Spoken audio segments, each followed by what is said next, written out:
है इस अविरल सेवा संस्थान में मुझे काव्य पाठ करने का अवसर प्राप्त हुआ। मैं यहाँ पर मुझे बैठा दिया गया। मेरे सामने बहुत वरिष्ठ कवि बैठे थे। मैं अपने वाकों में पढ़ा था कि मुझे क्यों बैठा दिया गया।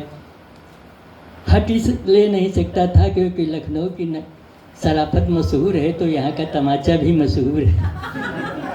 तो मैं बैठा रहा कि हट जाऊँगा तो कहीं न कहीं तमाचा मेरे सामने बैठे।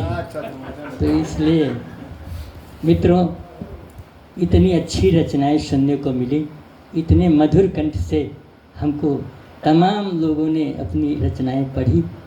मेरा मधुर कंठ है नहीं, जैसे अरविंद जी ने कहा कि तबला कहा कि तुम बजाया मत करो, तो मैं अगर गा दूं तो हमारे पड़ोस वाले कहते हैं इनको बंद करो, ये गाया न करे। तो मैं भी इसी तरह काम चला लेता हूँ। मुझे संदीप अनुरागी यहाँ तक लाए, चूँकि मुझे घर का पता नहीं था, इसलिए उनका भी आभार प्रकट करता हूँ कि वो हमको यहाँ तक ले आए, नहीं तो मैं शायद नहीं आ पाता। वहाँ से लखनऊ आ जाता, लेकिन यहाँ तक आना हमारे लिए मुश्किल था। मैं सबने तरह तरह की, कुछ ने मुक्तक पढ़े, सबने पढ़ा।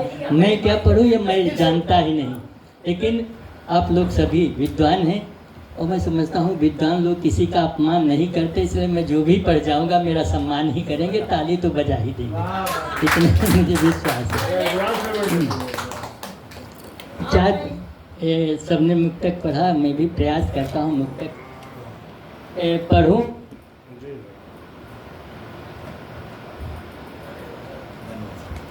कि शुद्ध अंतस न हो आचमन व्यर्थ है, शुद्ध अंतस न हो आचमन व्यर्थ है, रक्त रंजित हूँ कर तो अमन व्यर्थ है। हर झुके शीश से हम यही कह रहे, मन में श्रद्धा न हो तो नमन व्यर्थ है, मन में श्रद्धा न हो तो नमन व्यर्थ है, मन में श्रद्धा न हो तो नमन व्यर्थ है। और तमाम पाकिस्तान पर लोग कह रहे हैं कि ये है, हम तो उसको कहते कुछ न कहो। मैं 4 पंक्तियों में कह रहा हूँ, इसका नाम नहीं ले रहा हूँ। कि फूट ही गया जो वह घट भला भरेगा क्या, फरा ही नहीं है वह वृक्ष फिर झरेगा क्या। नीच को गुस्सा दिखाने के प्रथम यह सोच लो, बात से मरा नहीं वो लात से मरेगा, बात से मरा नहीं वो लात से मरेगा क्या।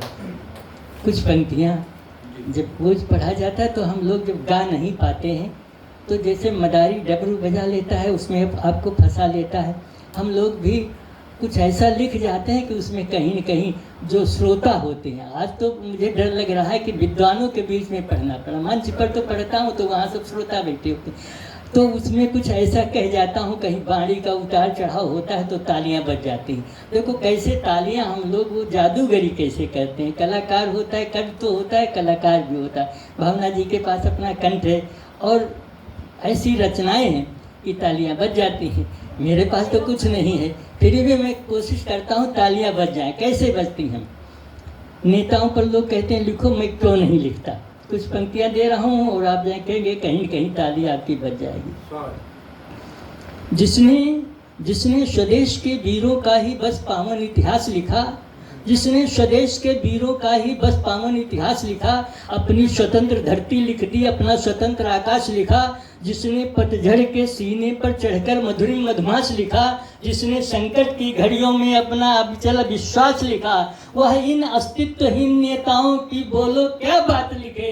अरे गंदी नाली के कीड़ों की बोलो कितनी औकात है।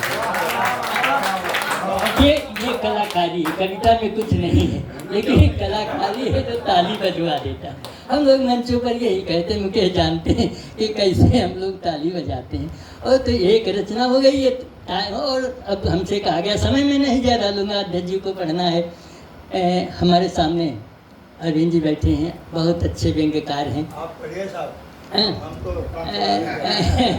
मैं व्यंग कैसे निकालता हूँ, एक पंक्ति भी, एक शब्द भी व्यंग हो सकता है, ऐसा नहीं हो सकता। एक कवि ने अपनी ओरिजिनल पत्नी को पीटा, एक कवि ने अपनी ओरिजिनल पत्नी को पीटा, आंगन में इधर उधर घसीटा। पत्नी पुराने विचारों में ढली थी, आर्य सभ्यता में पली थी, इसलिए सुबकते हुए बोली, बड़ी शालीनता पूर्वक उसने अपनी जुबान खोली, आप तो कवि हैं, कोई गंवार नहीं हैं, ढोंगी अथवा लबार नहीं हैं, फिर भी मुझे सताते हुए मन में नहीं डरते हो।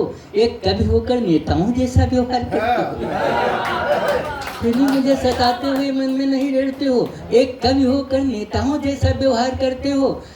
तुम्हें तो ये गृहस्थी सुख की सेज मालूम पड़ती है, तुम्हें तो यह गृहस्थी, भावना जी जानती होंगी, तुम्हें तो यह गृहस्थी सुख की सेज मालूम पड़ती है, और मेरी पीठ संसद भवन में पड़ी मेज मालूम पड़ती है।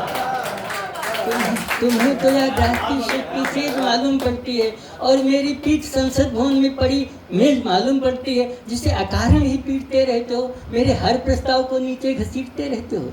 जरा कुछ तो सोचा होता, सुख दुख में मैं तुम्हारे साथ रही हूँ, तुम्हारी पत्नी हूँ, कोई विरोधी पार्टी नहीं हूँ। पड़ोसी तुम्हारे जाने के बाद मुस्कराते हैं, मेरे घर को संसद भवन बतलाते हैं। मैं तुमको कुछ कहूँ, ये मेरा मन नहीं है, लेकिन इतना समझे रहो, यह घर है कोई संसद भवन नहीं है, यह घर है कोई संसद भवन नहीं है, ये घर है कोई संसद भवन नहीं है। बहुत बहुत धन्यवाद, आपने मेरी भी कविता सुन ली, मैं इसके लिए अपने को धन्यवाद मानता हूँ, मैं बहुत धन्यवाद मानता हूँ।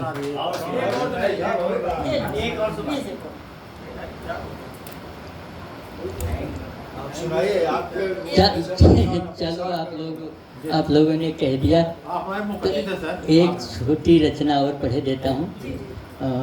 अब मृदुल जी बैठे हमारे सामने, प्रसिद्ध विद्वान है, इनके सामने मैं क्या पढ़ूँ।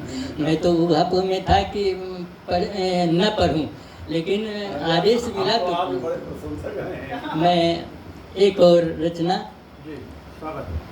एक नेताजी एक चश्मे की दुकान पर आए। एक नेताजी एक चश्मे की दुकान पर आए और चश्मे वाले से बड़बड़ाए, तूने मेरे चश्मे में इतना घटिया लेंस लगाया, इसमें 1 महीने के अंदर इतना डिफेक्ट आया। मैं पहले मीलों दूर खड़ा आदमी पहचान लेता था, उन पर ध्यान देता था, अब पास का भी खड़ा आदमी नहीं दिखाई देता है। हर आदमी कहता है बड़ा गद्दार नेता है। चश्मे वाला मुस्कराया, उसने नेताजी को समझाया, मेरे चश्मे में कोई नहीं डिफेक्ट है, ये आपके विधायक बन जाने का इफेक्ट है। मेरे चश्मे में कोई नहीं डिफेक्ट है, ये आपके विधायक बनने का इफेक्ट है। तब तक आप दूसरा चश्मा ले जाएं, इसे अपने आँखों में लगाएं। इसमें बड़ा सस्पेंस है, क्योंकि इसका फोटोक्रोमिक लेंस है। ये मौसम के मिजाज को देखकर रंग बदलता है, आजकल नेताओं पर बहुत ज़्यादा चलता है। ये मौसम के मिजाज को देखकर रंग बदलता है, आजकल नेताओं पर बहुत ज़्यादा चलता है। 5 साल बाद फिर आना, तब यही चश्मा फिर ले जाना, तब इसके भाग्य जगेंगे और आपको पहले से भी दूर के आदमी दिखने लगेंगे।